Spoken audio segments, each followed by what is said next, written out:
నమస్తే, welcome to DNS news. ముందుగా headlines.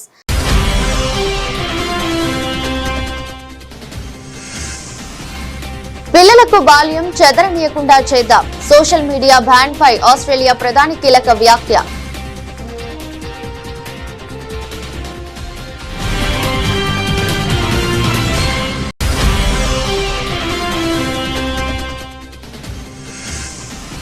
బుజ్జగింపు రాజకీయాల కోసం వందే మాతర గేయాన్ని విడగొట్టారు. కాంగ్రెస్ పార్టీపై అమిత్ షా తీవ్ర విమర్శలు.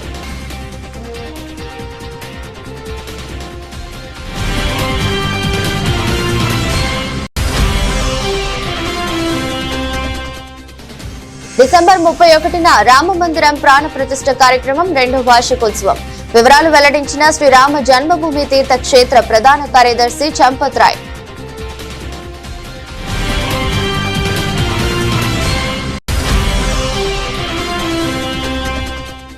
కాంగ్రెస్ పార్టీపై అస్సాం సీఎం హిమంతా బిశ్వ శర్మ సంచలన వ్యాఖ్యలు. కాంగ్రెస్ హయాంలో నిరసన తెలిపినందుకు సుమారు 860 మంది యువకులు చంపబడ్డారని ఆరోపణ.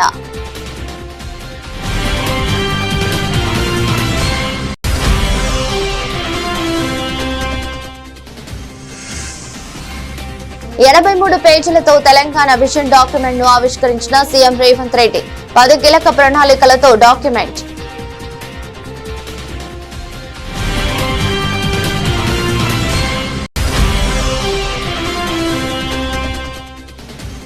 రిజిస్ట్రేషన్ కాగానే ఆటో మ్యూటేషన్. రెవెన్యూ శాఖపై సీఎం చంద్రబాబు కీలక ఆదేశాలు.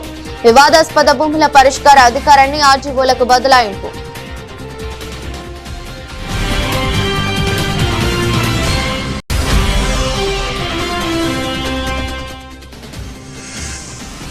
కేసీఆర్ అంటే పోరాటం, త్యాగం. రేవంత్ రెడ్డి అంటే వెన్నుపోటు, ద్రోహమని అభివర్ణించిన మాజీ మంత్రి హరీష్ రావు.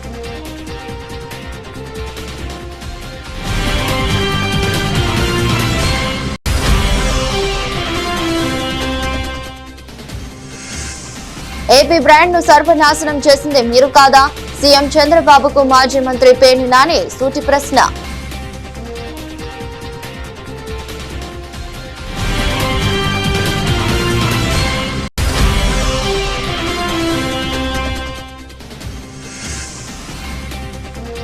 హరీష్ ను బయటకు, కేటీఆర్ ను జైలుకు పంపే ప్లాన్. కవితపై మాధవరం సంచలన ఆరోపణలు.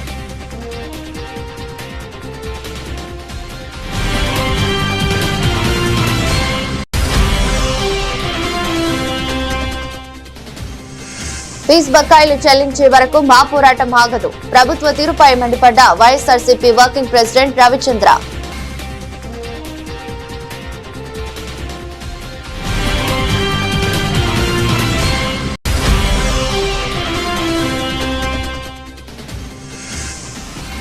మొదటి టీ20లో భారత్ ఘన విజయం. 74 పరుగులకే కుప్పకూలిన దక్షిణాఫ్రికా. 101 పరుగుల తేడాతో టీమిండియా విన్.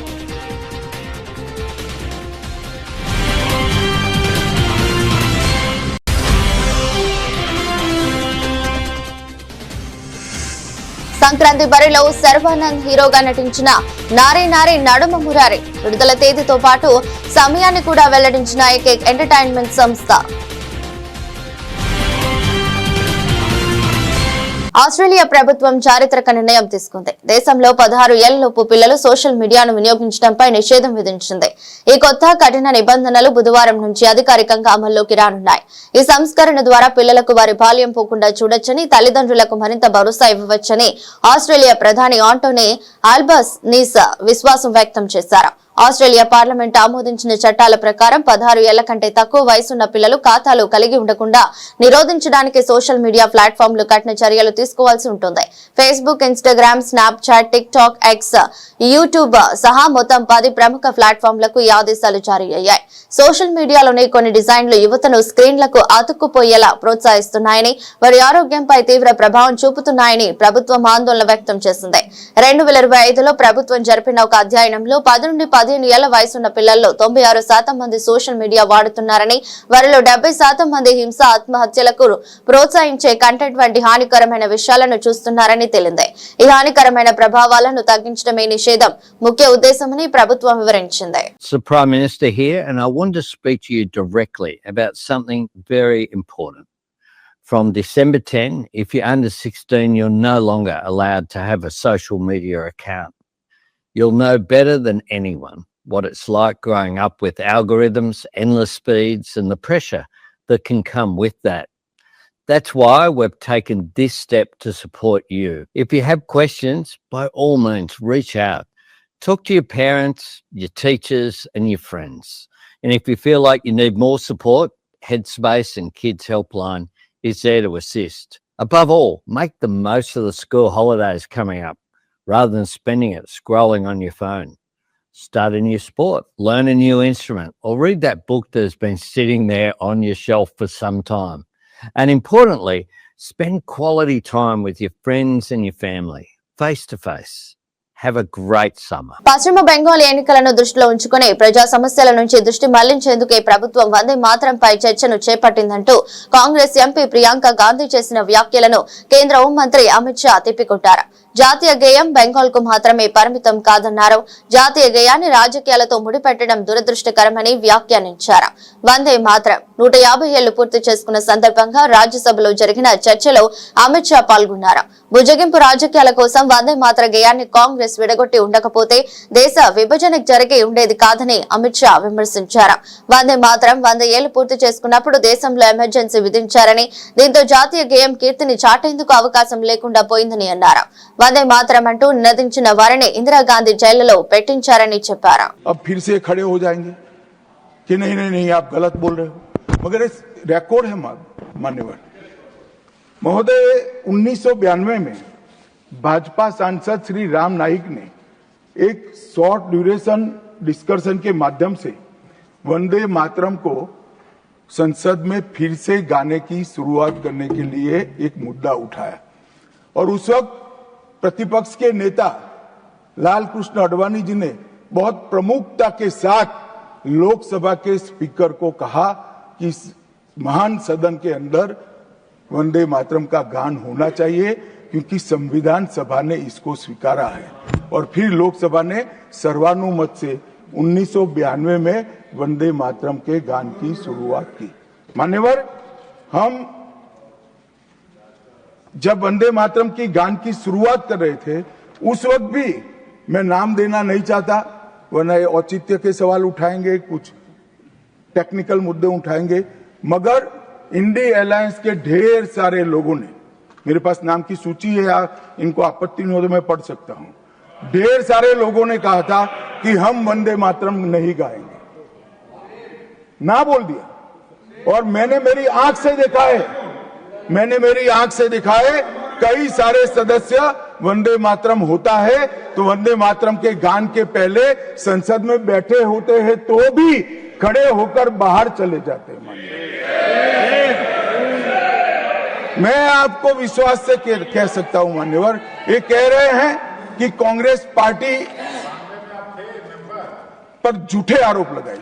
मैं विश्वास से कह रहा हूं, भारतीय जनता पार्टी का एक भी सदस्य वंदे मातरम के गान के वक्त सम्मान के साथ खड़ा न हो, ऐसा हो ही नहीं सकता। హిందూ క్యాలెండర్ ప్రకారం డిసెంబర్ 31న రామ మందిరం ప్రాణ ప్రతిష్ఠ కార్యక్రమం 2వ వార్షికోత్సవం జరుగుతుందని శ్రీరామ జన్మభూమి తీర్థ క్షేత్ర ప్రధాన కార్యదర్శి చంపత్ రాయ్ తెలిపారు. ఈ విషయమై ఆయన మీడియాతో మాట్లాడారు. కార్యక్రమానికి సంబంధించి అన్ని ఏర్పాట్లు పూర్తి చేస్తామని చెప్పుకొచ్చారు. भारतीय पंचांग के अनुसार पौष शुक्ल द्वादशी 11 जनवरी को भी थी सन 2025 में और 31 दिसंबर को भी है 2025 में। ये भारतीय पंचांग के अनुसार है। तो भारतीय पंचांग के अनुसार रामलला के विग्रह की प्राण प्रतिष्ठा की दूसरी वर्षगांठ ये 31 दिसंबर 2025 को होगी। क्या करना? तो जैसे लोग अपने जन्मदिन पर पूजा पाठ करते तो भगवान के प्राण प्रतिष्ठा का दूसरा दिन है, कुछ पूजा पाठ करेंगे। अब कितने दिन का करेंगे इसकी तो कोई महत्ता नहीं होती, कोई सार्वजनिक आयोजन नहीं है। కాంగ్రెస్ పార్టీపై అస్సాం సీఎం హిమంత బిశ్వ శర్మ సంచలన వ్యాఖ్యలు చేశారు. కాంగ్రెస్ పార్టీ పాలన సమయంలో సురక్షితమైన అస్సాంను కోరినందుకు అక్రమ ద్రవ్యోల్బణానికి వ్యతిరేకంగా నిరసన తెలిపినందుకు సుమారు 860 మంది యువకులు మరియు అస్సాం పౌరులు క్రూరమైన శక్తులచే చంపబడ్డారని ఆరోపించారు. జీవించి వారి ప్రాథమిక హక్కును అడిగినందుకు 860 మంది యువకులు అమరులయ్యారని ముఖ్యమంత్రి హిమంత బిశ్వ శర్మ అన్నారు. During Assam agitation, 860 young youths and citizens of Assam were killed by the brutal forces of the government, of the Daden government. All we know, in that point of time, Congress ruled Assam, and during that period, 860 young youths were martyred merely for demanding a safe Assam, a secure Assam, merely for protesting against illegal infiltration, merely for asking our own rights to live. After 45 years, today, Government of Assam has constructed a Shahid Smarak Setra and a huge Shahid Stambha, along with many other small plannings like musical fountains, like library, like martyrs gallery. Tomorrow we are going to dedicate it to the people of Assam, people of nation, as tomorrow we are going to observe Martyrs Day in entire Assam. Telangana ముఖ్యమంత్రి Revanth Reddy Telangana vision 2047 document ను ఆవిష్కరించారు. Telangana rising global summit 2025 ముగింపు సందర్భంగా 83 పేజీలతో కూడిన ఈ document ను ముఖ్యమంత్రి ఆవిష్కరించారు. తెలుగుతో పాటు ఇంగ్లీష్, హిందీ భాషల్లో ఈ డాక్యుమెంట్ ను రూపొందించారు.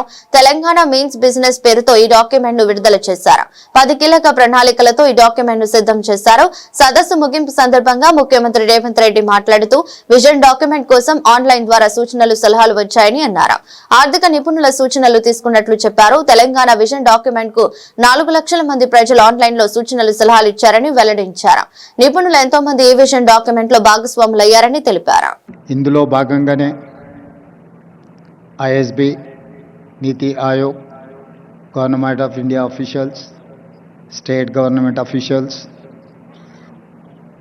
తెలంగాణ ప్రజల నుంచి కూడా ఈ పాలసీ డాక్యుమెంట్లో సూచనలు ఇవ్వమంటే ఆన్లైన్లో దాదాపుగా 4 లక్షల మంది పాల్గొని వారి యొక్క సూచనలు, సలహాలను తెలంగాణ రాష్ట్ర ప్రభుత్వానికి ఇవ్వడం జరిగింది. ఈ సందర్భంగా తెలంగాణ రాష్ట్రానికి, ఈ ప్రాంత మట్టికి ఒక గొప్ప చైతన్యం ఉన్నది.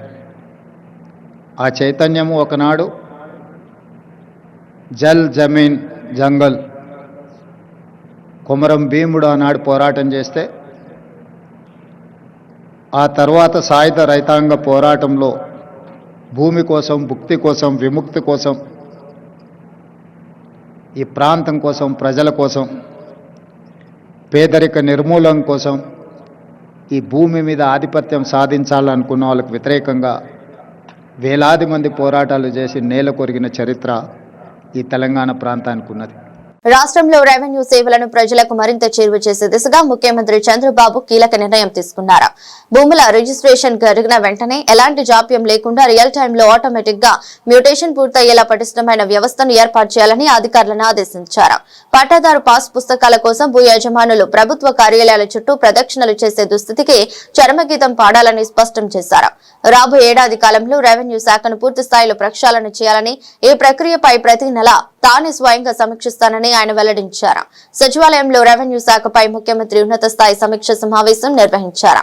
సమావేశానికి రెవెన్యూ శాఖ మంత్రి అనగాని సత్యప్రసాద్, శాఖ ప్రత్యేక ప్రధాన కార్యదర్శి సాయి ప్రసాద్, సిసిఎల్ఏ అధికారులు హాజరయ్యారు. ఈ సందర్భంగా రాష్ట్రంలో నెలకొన్న భూ సమస్యలపై అధికారులు సీఎంకు వివరించారు. పరిపాలనలో సౌలభ్యం, వేగవంతమైన పరిష్కారం కోసం మరో కీలక నిర్ణయం తీసుకున్నారు. వివాదాస్పద భూముల జాబితా నుంచి భూములను తొలగించే అధికారాన్ని ఇప్పటి వరకు జాయింట్ కలెక్టర్ స్థాయి నుంచి ఆర్జీఓలకు ఎమ్మెల్యేలకు బదలాయించాలని నిర్దేశించారు. కేసీఆర్ అంటే పోరాటం, త్యాగమని, రేవంత్ రెడ్డి అంటే వెన్నుపోటు ద్రోహమని మాజీ మంత్రి హరీష్ రావు అభివర్ణించారు. తెలంగాణ రాష్ట్ర సాధన కోసం చావు నోట్లో తలపెట్టిన వ్యక్తి కేసీఆర్ అయితే ఉద్యమకారుల మీదకే రైఫిల్ పట్టుకుని బయలుదేరిన వ్యక్తి రేవంత్ రెడ్డి అని మండిపడ్డారు. సమైక్యవాదుల బాటలో నడుస్తూ ముఖ్యమంత్రి రేవంత్ రెడ్డి తెలంగాణ అస్తిత్వాన్ని దెబ్బతీస్తున్నాడని మండిపడ్డారు. తెలంగాణ తల్లి విగ్రహం అనేది ఉద్యమ భావోద్వేగాల మధ్య పోరాట స్ఫూర్తితో పుట్టిన రూపమని, తెలంగాణ అస్తిత్వానికి ప్రతీకని, ప్రజలు స్వచ్ఛందంగా ఊరూరా వాడవాడల విగ్రహాలు పెట్టుకుని పూజించుకుంటున్న తల్లిని రేవంత్ రెడ్డి మార్చాలనుకోవటం దుర్మార్గమని ఆగ్రహం వ్యక్తం చేశారు. రేవంత్ సృష్టించినదే నకిలీ తల్లి అని, ఆ తల్లి చేతిలోంచి మన సంస్కృతికి ప్రతీక అయిన బతుకమ్మను తీసేసిన దుర్మార్గుడు రేవంత్ రెడ్డి అని ధ్వజమెత్తారు. డిసెంబర్ 9 లేకపోతే జూన్ 2 రాష్ట్ర అవతరణ దినోత్సవం లేదు. తెలంగాణ ఉద్యమంలో ఈ 3 రోజులు చాలా కీలకమైనవి. November 29, December 9, June 2.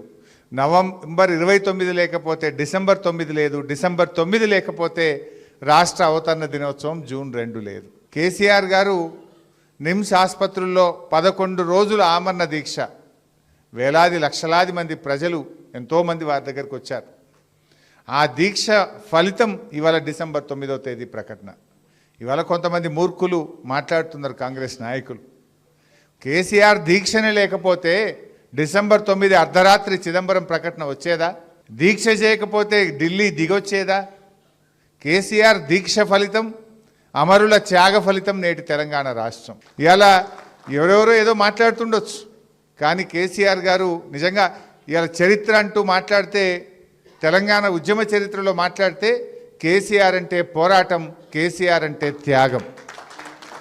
Revanth Reddy గురించి కూడా తెలంగాణ ఉద్యమం గురించి చెప్పాలంటే, రేవంత్ అంటే వెన్నుపోటు, రేవంత్ అంటే ద్రోహం.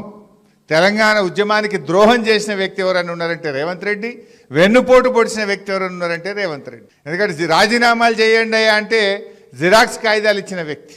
అరే ఉద్యమానికి గెలిచి రావయ్యా అంటే జై తెలంగాణ నుండి తుపాకీ పట్టుకొని కాలుస్తా అని రైఫిల్ పట్టుకొని బయలుదేరిన రైఫిల్ రెడ్డి రేవంత్ రెడ్డి. అంటే రేవంత్ అంటే ద్రోహం, రేవంత్ అంటే వెన్నుపోటని రాయాలి. తెలంగాణ ఉద్యమ చరిత్ర అంటూ రాస్తే రేవంత్కు ఉన్నటువంటి స్థానం ఒక ద్రోహం, ఒక వెన్నుపోటు. ఇలా ఆయన తెలంగాణ తల్లిని మారుస్తుండు. ఇలా రాష్ట్ర వ్యాప్తంగా తెలంగాణ తల్లిని మార్చి కలెక్టరేట్లలో ఒక రేవంత్ రెడ్డి సృష్టించిన తల్లిని పెడతా ఉన్నాడు. ఇలా తెలంగాణ తల్లి అనేది తెలంగాణ ఉద్యమంలో తెలంగాణ భావోద్వేగాల మధ్య, పోరాటాల మధ్య పుట్టిన తల్లి తెలంగాణ తల్లి. ఆ తెలంగాణ తల్లి అసలైన తెలంగాణ తల్లి. ఆ తల్లిని తెలంగాణ ప్రజలు ఊరూరా వాడవాడ వాళ్ళే సొంతంగా పెట్టుకుంటారు. ఆంధ్రప్రదేశ్ వ్యవసాయానికి ఆలవాలం కాక అది మన రాష్ట్ర బ్రాండింగ్ అని, అలాంటి బ్రాండింగ్ ను సీఎం చంద్రబాబు దెబ్బతీశారని వైఎస్ఆర్సీపీ కృష్ణా జిల్లా అధ్యక్షుడు మాజీ మంత్రి పేర్ని వెంకట్రామయ్య ఆక్షేపించారు.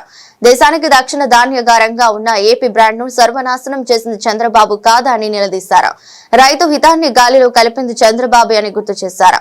చంద్రబాబు సంపద సృష్టి ఒక అభూత కల్పన అని, ఆయన రాష్ట్రాన్ని అప్పుల కుప్ప చేయడం మాత్రమే వాస్తవమని చెప్పారు. ఏడాదిన్నరలో రికార్డు స్థాయిలో అప్పులకు అదే తాత్కరణం అని పార్టీ కేంద్ర కార్యాలయంలో మీడియాతో మాట్లాడిన మాజీ మంత్రి పేర్ని నాని స్పష్టం చేశారు. వచ్చే ఏడాది నుంచి కరెంటు బిల్లులు వచ్చే ఏడాది కూడా కరెంటు ఛార్జీలు పెంచకుండా సమర్థతను పెంచుకుంటామని చెప్పి నారా చంద్రబాబు నాయుడు గారు మాట్లాడుతున్నాడు. చంద్రబాబు నాయుడు గారి సమర్థత అంటే ఎప్పుడైనా, ఎక్కడైనా, ఎన్నడైనా సరే ఆయన అత్యంత సమర్థవంతంగా ప్రజల్ని తాకట్టు పెట్టి అప్పులు తేవడం తప్పితే మరి ఏదన్నా ఉందా అని అడుగుతున్నాను నేను చంద్రబాబు నాయుడు గారిని. కానీ రాష్ట్ర ప్రజలను కూడా ఒకసారి ఆలోచించమని అడుగుతున్నాను. చంద్రబాబు నాయుడు గారు అంటే సమర్థవంతంగా అప్పులు తేవడం తప్పితే ఏ రోజన్నా మంచి పరిపాలన అందించడం, ఛార్జీలు పెంచకుండా ఉండటం, లేదా ప్రజలను ఎత్తిన భారం వేయకుండా ఉండటం ఎప్పుడన్నా జరిగిందా అంటే ఎప్పుడూ లేదు. ఈ 18 మాసాల్లో కరెంటు ఛార్జీలు ఎన్నిసార్లు పెంచాడు, ఎంత పెంచాడు అనేది నారా చంద్రబాబు నాయుడు గారి మాట మనం నమ్మాల్సిన పని లేదు. ఎంత పెరిగాయో ఈ రాష్ట్రంలో ఎవరిని ఏ తలుపు తట్టి ఎవరిని అడిగినా కూడా వాళ్ళ బాధ, వాళ్ళ శోకం చెప్పనలవు కాదు. అసలు మామూలుని అడగక్కర్లా. చంద్రబాబు నాయుడు గారు పెద్దానికి కార్యకర్తలకు పదవి వేయాలంటే IVRSL ఏంటి దాని పేరండి? ఇంటరాక్టింగ్ వాయిస్ రెస్పాన్స్ సర్వీసా ఏంటిది? IVRSL. IVRSL ద్వారా మేము ఎవరికన్నా పదవి వేసినా తెలుగుదేశం కార్యకర్త కాడు ఎప్పుడో మామూలుగా వాళ్ళ తాత ముత్తాతల కానించి జెండా మోస్తుంటారు. ఆడికి పదవి వేయాలన్నా కూడా IVRSL ద్వారా అడుగుతా అంట. ఈయన దగ్గర ఏమో డేటా ఉండదు. ఆడి నిజాయితీ గురించి, ఆడి నిబద్ధత గురించి ఈయన తెలీదు. తెలుగుదేశంలో ఎప్పటి నుంచో జెండా మోస్తున్నాడు గురించి. కానీ వేసిన పదవులన్నీ కూడా కొత్తగా పార్టీలు దూకి ఇడు దూకి అడు దూకి జంపింగ్ జపాంగాళ్ళకి పదవులు వేస్తారు. దానికి మాత్రం IVRSLని అడిగాం, మీకు పదవి లేకపోయాం అని చెప్పి మాట్లాడతాడు. మొన్న ఎప్పుడో ఆ మధ్య చూశాను, వల్లభనేని వంశీని అరెస్టు చేసే ముందు, అరెస్టు చేసిన తర్వాత IVRSL ద్వారా అడిగా అంట, తప్ప ఒప్ప అని. అందరూ ఆహా ఓహో శభాష్ చంద్రబాబు అని IVRSLలో చెప్పారంట. మాచర్ల పిన్నెల్లి రామకృష్ణారెడ్డిని అరెస్ట్ చేసే ముందు పెట్టిందేమో దొంగ కేసా. తెలుగుదేశం వాళ్ళు కొట్టుకు నరుకు సావటం ఏంటి? ఆళ్ళు పడక అసలు పార్టీకి సంబంధం లేదు, ఏనాడు మాట్లాడటం కానీ ఫోన్ కూడా మాట్లాడి అరగనటువంటి పిన్నెల్లి రామకృష్ణారెడ్డి గారినేమో మర్డర్ కేసులో ముద్దాయిగా పెడతారు, తప్పుడు కేసు. దానికి IVRSL ముందు అడిగా అంట, తర్వాత అడిగా అంట. ముందు ఆహా పెట్టాల్సిందే అన్నారంట, పెట్టిన తర్వాత ఏమో ఆహా ఓహో బాగా పెట్టామన్నారంట. ఇన్నిటికీ IVRSL అడుగుతున్నా అని చెప్తున్నావు కదా చంద్రబాబు నాయుడు గారు. ఈ పథకానికి మీ జెండా మోసే కార్యకర్తల భార్యల ఫోన్ నెంబర్కి చేసి అడగండి ఒకసారి. ఏమ్మా 18 మాసాలుగా చంద్రబాబు నాయుడు కరెంటు ఛార్జీలు పెంచలేదు కదా అని అడగండి ఎవరన్నా. ఫోన్ పైలిపోద్ది మామూలుగా, వెంటనే నేలకేసి కొడతారు. తెలంగాణ జాగృతి అధ్యక్షురాలు కల్వకుంట్ల కవితపై కూకట్పల్లి ఎమ్మెల్యే మాధవరం కృష్ణారావు సంచలన ఆరోపణలు చేశారు. బీఆర్ఎస్ వర్కింగ్ ప్రెసిడెంట్ కేటీఆర్ ను అరెస్ట్ చేయించేందుకు సీనియర్ నేత హరీష్ రావును పార్టీ నుంచి బయటకు పంపేందుకు ముఖ్యమంత్రి రేవంత్ రెడ్డితో కలిసి కవిత కుట్ర పన్నుతున్నారని తీవ్రస్థాయిలో ధ్వజమెత్తారు. బీఆర్ఎస్ లో సర్వం తానే కావాలనే దురుద్దేశంతో ఆమె ఈ కుట్రకు తెరలేపారని ఆరోపించారు. తనతో పాటు పలువురు బీఆర్ఎస్ ఎమ్మెల్యేలను ఉద్దేశించి కవిత చేసిన విమర్శలపై మాధవరం కృష్ణారావు మీడియా సమావేశంలో స్పందించారు. ఢిల్లీలో కేజ్రీవాల్ ను నాశనం చేశావు, ఇప్పుడు కేసీఆర్ కేటీఆర్ ను బీఆర్ఎస్ ను నాశనం చేయాలని చూస్తున్నావని కవితపై విరుచుకుపడ్డారు. 10 ఏళ్ల బీఆర్ఎస్ పాలనలో 1000 కోట్లు దోచుకున్నారని, 1000 కోట్లు భూ కుంభకోణానికి పాల్పడ్డారని ఆరోపించారు. 5 నగర్ ల్యాండ్ 170 ఎకరాల ల్యాండ్ ఉంటే IDPL ఎంప్లాయీస్ అందరు కలిసి నా దగ్గరకు వస్తే నేను ముఖ్యమంత్రికి వెళ్ళా, సార్ చాలా నిరుపేదలు ఇల్లు వీళ్ళు 300 గజాలు ఎప్పుడు 4 పెళ్లి కింద కొనుక్కున్నారు, రెగ్యులరైజ్ చేయమంటే ముఖ్యమంత్రిని ఒప్పిస్తే నేను పొగిలేటి శ్రీనివాసరెడ్డి ఇప్పుడున్న రెవెన్యూ మంత్రి ఇద్దరం కలిసి ప్రయత్నం చేశాం, మంచిగా చేద్దామని చెప్పి ఆయన పొగిలేటి శ్రీనివాసరెడ్డి గారు నేను ప్రయత్నం చేస్తే అడ్డం పడి పెద్దగా ఆఫర్ అడిగితే వదిలిపెట్టినందని. నిరుపేదలను కాకుండా IDPL ఎంప్లాయీస్ 100,000 మందిని వాళ్ళు అడగని చెప్తారు ఎందుకు ఆ 163 సర్వే నంబర్ 5 నగర్ ఎందుకు అయిందని. రెగ్యులరైజ్ చేసే రెగ్యులర్గా అడ్డం పడ్డది. ఇప్పుడున్న రెవెన్యూ మంత్రి పొగిలేటి శ్రీనివాసరెడ్డి నేను బదిలీ ఇద్దరం పోయి కూడా ఏమైనా మా గురించి మాట్లాడు చరిత్ర వేసుకొని 4 బండ్లు వేసుకొని 4 పిల్లల్ని వేసుకొని తిరిగి రౌడీజం చేసుకుంటా మేము వస్తున్న భయపడతారు. నెయ్యి హోటల్ కుక్కలు కుక్కడపల్ల కుక్కలు అని తిరిగిపోతూనే ఉంటాయి, వచ్చి తిరుగుతూనే ఉంటాయి, పోతూనే ఉంటాయి. మా ప్రజలు మాకు దేవుళ్ళు, మా ప్రజల పక్షాలు ఉంటాం, ప్రజలనే ఉంటాం. 6 గంటలు వేస్తాం, ప్రజలకు ఏం కావాలో చేస్తాం. ఇప్పుడు గవర్నమెంట్ కాంగ్రెస్ గవర్నమెంట్ ఉంది, నువ్వు కాంగ్రెస్ గురించి మాట్లాడకుండా వచ్చి TRS పార్టీలో తిరిగితే, TRS ఎమ్మెల్యేలు తిరిగితే నీ చిత్తశుద్ధి ఉంటే, నువ్వు తెలంగాణ బిడ్డ అని చెప్పుకుంటే, నిజంగా కేసీఆర్ బిడ్డను అనుకుంటే నువ్వు పోయి స్పీకర్ దగ్గర మన చైర్మన్ దగ్గరకు పోయి నువ్వు డైరెక్ట్ డిస్క్వాలిఫై చేసుకో. లెటర్ పంపిస్తారా ఆయన? నీకే తెలివి ఉంది అనుకుంటున్నావా? లెటర్ పంపిస్తే డిస్క్వాల్ గారు ఎమ్మెల్సీ ఒరిజినల్గా డైరెక్ట్ పోయి లెటర్ ఇచ్చి డిస్క్వాలిఫై చేసుకుంటారు. మేమేంటో మా పార్టీ పెట్టిన భిక్ష నీకు ఎంపీ ఇచ్చింది, మా TRS పార్టీ భిక్ష వల్ల నీకు ఎమ్మెల్సీ వచ్చింది. మేము 2 సార్లు TRSలోకి గెలిచినాం, ఒకసారి TDPలోకి గెలిచినాం. బీటీ బ్యాచ్ దోసుక తినకు వచ్చినామంట. నువ్వు దోసుక తినకు వచ్చినావు అమెరికా నుంచి, మేం కాదు అమెరికా నుంచి వచ్చింది నువ్వు దోసుక తిన. నీకు రాష్ట్రంలో డాక్టర్ బాబాసాహెబ్ అంబేద్కర్ రాజ్యాంగం అమలవ్వడం లేదని, లోకేష్ రెడ్ బుక్ రాజ్యాంగం రాజ్యమేలుతోందని వైఎస్ఆర్సీపీ విద్యార్థి విభాగం వర్కింగ్ అధ్యక్షుడు రవిచంద్ర మండిపడ్డారు. తాడేపల్లి వైఎస్ఆర్ కాంగ్రెస్ పార్టీ కేంద్ర కార్యాలయంలో మీడియాతో మాట్లాడుతూ వైఎస్ఆర్సీపీ విద్యార్థి విభాగం అధ్యక్షుడు చైతన్యది అక్రమ అరెస్ట్ అని, ఇలాంటి అరెస్టులతో ఉద్యమాలను ఆపలేరని తేల్చి చెప్పారు.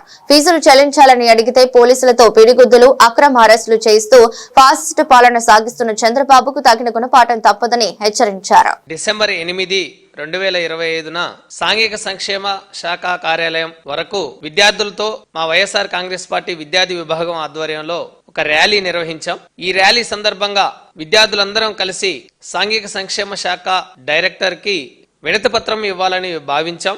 మేము తాడేపల్లిలో ర్యాలీ ప్రారంభమై సాంఘిక సంక్షేమ శాఖ కార్యాలయం వరకు ర్యాలీగా వెళ్తున్న క్రమంలోనే సర్వీస్ రోడ్ లో పోలీసులు అడ్డుకున్నారు. మా ర్యాలీ చాలా ప్రజాస్వామ్యయుతంగా, శాంతియుతంగా ప్రారంభమైంది.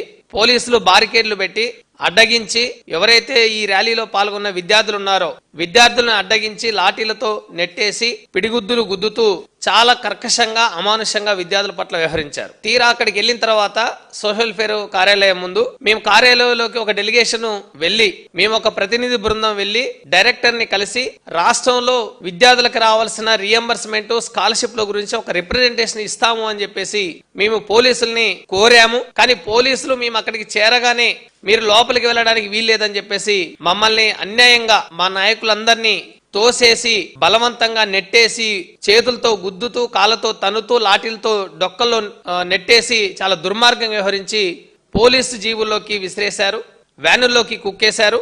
మా రాష్ట్ర అధ్యక్షుడు చైతన్యాన్ని ఈ రోజు జైలుకు పంపించింది ప్రభుత్వం. అరెస్టు చేసిన విద్యార్థుల్ని ఏ పోలీస్ స్టేషన్ కి తీసుకెళ్తున్నారో చెప్పకుండా ముందు తాడేపల్లి పోలీస్ స్టేషన్ అని చెప్పి అక్కడ నుంచి ఏపీఎస్పీ బెటాలియన్ లోకి తీసుకెళ్లి ఏపీఎస్పీ బెటాలియన్ నుంచి తెనాలి వరకు వెళ్తున్నామని చెప్పకుండానే తెనాలి రూట్ లోకి తీసుకెళ్లి చివరికి దుగ్గిరాల పోలీస్ స్టేషన్ కి తీసుకెళ్లారు. దుగ్గిరాల పోలీస్ స్టేషన్ లో ఉదయం 11:30, 12 గంటల నుంచి సాయంత్రం 6 గంటల వరకు నిర్బంధించారు. మళ్ళీ తిరిగి సాయంత్రం 6 గంటలకి తాడేపల్లి పోలీస్ స్టేషన్ కి తీసుకెళ్తున్నామని చెప్పేసి మంగళగిరి పోలీస్ స్టేషన్ తీసుకొచ్చారు. మంగళగిరి పోలీస్ స్టేషన్ తీసుకొచ్చిన తర్వాత మా దగ్గర ఉన్న సెల్ ఫోన్లన్నీ పోలీసులు బలవంతంగా లాక్కున్నారు. అక్కడ నుంచి మళ్ళీ తిరిగి తాడేపల్లి పోలీస్ స్టేషన్ తీసుకెళ్లారు. తాడేపల్లి పోలీస్ స్టేషన్ లో మా అందరితో ఆధార్ కార్డులు తీసుకొని, సంతకాలు తీసుకొని మళ్ళీ మిమ్మల్ని మంగళగిరి పోలీస్ స్టేషన్ కి తీసుకెళ్తామని చెప్పి మంగళగిరి పోలీస్ స్టేషన్ కాకుండా కోర్టుకు తీసుకెళ్లారు. దక్షిణాఫ్రికాతో జరిగిన తొలి టీ20 మ్యాచ్ లో టీమిండియా 101 పరుగుల భారీ తేడాతో ఘన విజయం సాధించింది. భారత బౌలర్లు సమిష్టి ప్రదర్శన ముందు సఫారీ బ్యాటింగ్ లైనప్ పేక మేడలా కూలిపోయింది. 176 పరుగుల లక్ష్యంతో బరిలోకి దిగిన దక్షిణాఫ్రికా జట్టు కేవలం 12.3 ఓవర్లలో 74 పరుగులకి ఆల్అౌట్ అయింది. ఈ విజయంతో 5 మ్యాచ్ల సిరీస్ లో భారత్ 1-0 ఆధిక్యంలో నిలిచింది. లక్ష్య ఛేదనలో దక్షిణాఫ్రికాకు ఆరంభం నుంచే కష్టాలు మొదలయ్యాయి. ఇన్నింగ్స్ రెండో బంతికే ఓపెనర్ క్వింటన్ డికాక్ డకౌట్ వెనుదిరిగాడు. ఆ తర్వాత Tristan Stubbs, captain Aiden Markram కాసేపు నిలబడగా స్వల్ప వ్యవధిలోనే అవుట్ అయ్యారు. కీలక బ్యాటర్లు డేవిడ్ మిల్లర్, డోనోవాన్ ఫెరీరా పూర్తిగా విఫలమయ్యారు. ఒక దశలో డివాల్ట్ బ్రెవిస్ కాస్త దూకుడుగా ఆడినా అతనికి మరో ఎండ్ నుంచి సహకారం లభించలేదు. సఫారీ ఇన్నింగ్స్ లో అతడి టాప్ స్కోరర్ గా నిలవడం వారి బ్యాటింగ్ వైఫల్యాన్ని తెలియజేస్తుంది. భారత బౌలర్లలో హర్షదీప్ సింగ్, జస్ప్రీత్ బుమ్రా, వరుణ్ చక్రవర్తి, అక్షర్ పటేల్ తాలు 2 వికెట్లు పడగొట్టి సఫారీ పతనాన్ని శాసించారు. అంతకుముందు టాస్ ఓడి బ్యాటింగ్ కు దిగిన టీమిండియా నిర్ణీత 20 ఓవర్లలో 6 వికెట్ల నష్టానికి 175 పరుగులు చేసింది. హార్దిక్ పాండ్యా కేవలం 28 బంతుల్లో 4 సిక్సర్లు, 6 ఫోర్లతో అజేయంగా 59 పరుగులు చేసి జట్టుకు గౌరవప్రదమైన స్కోరును అందించాడు. అతనికి తిలక్ వర్మ, అక్షర్ పటేల్ నుంచి సహకారం లభించింది. ఈ సంక్రాంతికి రానున్న సినిమాలకు పెద్ద పోటీనే ఉంది. తెలుగువారి పెద్ద పండుగకు వినోదం పంచేందుకు టాలీవుడ్ స్టార్ హీరోల సినిమాలతో పాటు చిన్న సినిమాలు రిలీజ్ కు రెడీ అంటున్నాయి. సర్వానంద్ హీరోగా నటించిన నారీ నారీ నడుమ మురారి కూడా సంక్రాంతి బరిలోనే ఉంది. సినిమా విడుదల తేదీతో పాటు సమయాన్ని కూడా వెల్లడించింది ఏకే ఎంటర్టైన్మెంట్ సంస్థ. మార్నింగ్ షో, మ్యాట్నీలు కాకుండా ఫస్ట్ షోతో జనవరి 14న ఈ సినిమా ప్రేక్షకుల ముందుకు రానుంది. ఆ రోజు సాయంత్రం 5:49 రిలీజ్ చేయనున్నట్లు తెలిపారు. సర్వ సరసన, సంయుక్త మీనన్, సాక్షి వైద్య కథానాయకులుగా నటిస్తున్నారు. రామ్ అబ్బా రాజు దర్శకత్వం వహిస్తున్నారు. అనిల్ సుంకర, రామ్ బ్రహ్మం సుంకర నిర్మిస్తున్నారు. విశాల్ చంద్రశేఖర్ సంగీతం అందిస్తున్నారు. వార్తలు ముగించే ముందు మరోసారి హెడ్లైన్స్.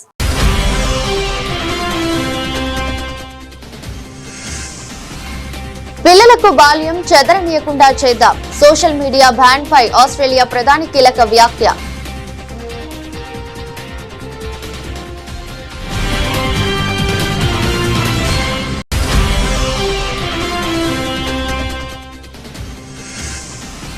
బుజ్జగింపు రాజకీయాల కోసం వందే మాతర గేయాన్ని విడగొట్టారు. కాంగ్రెస్ పార్టీపై అమిత్ షా తీవ్ర విమర్శలు.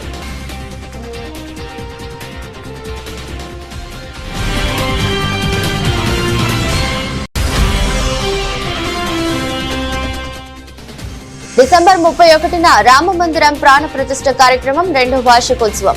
వివరాలు వెల్లడించిన శ్రీరామ జన్మభూమి తీర్థ క్షేత్ర ప్రధాన కార్యదర్శి చంపత్ రాయ్.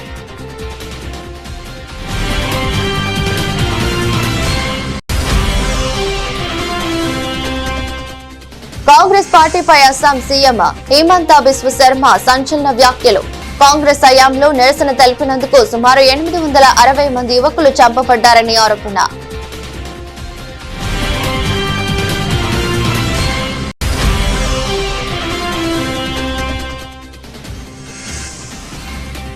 ఎనభై 3 పేజీలతో తెలంగాణ విజన్ డాక్యుమెంట్ ను ఆవిష్కరించిన సీఎం రేవంత్ రెడ్డి. 10 కీలక ప్రణాళికలతో డాక్యుమెంట్.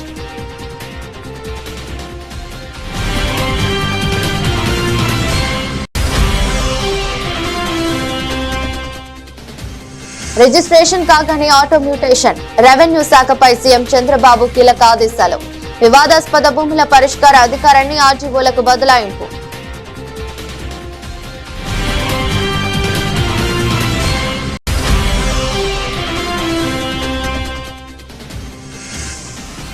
కేసీఆర్ అంటే పోరాటం, త్యాగం. రేవంత్ రెడ్డి అంటే వెన్నుపోటు, ద్రోహమని అభివర్ణించిన మాజీ మంత్రి హరీష్ రావు.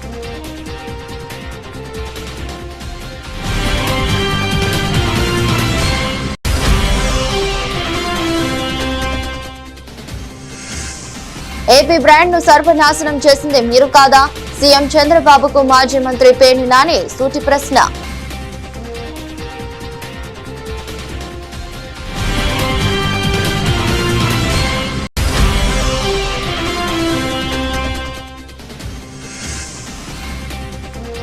హరీష్ ను బయటకు, కేటీఆర్ ను జైలుకు పంపే ప్లాన్. కవితపై మాధవరం సంచలన ఆరోపణలు.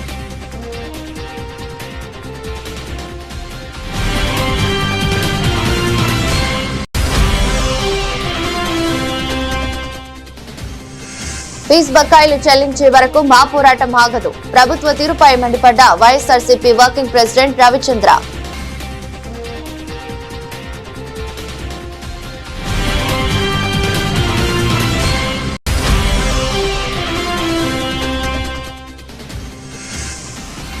మొదటి టీ20లో భారత్ ఘన విజయం. 74 పరుగులకే కుప్పకూలిన దక్షిణాఫ్రికా. 101 పరుగుల తేడాతో టీమిండియా విన్.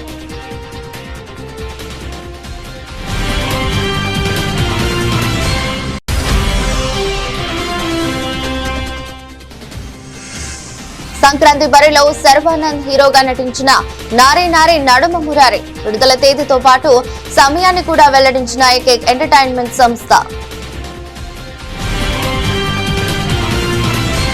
ఇది బులెటిన్. మరో బులెటిన్లో మళ్ళీ కలుద్దాం. అంతవరకు సెలవు. నమస్కారం.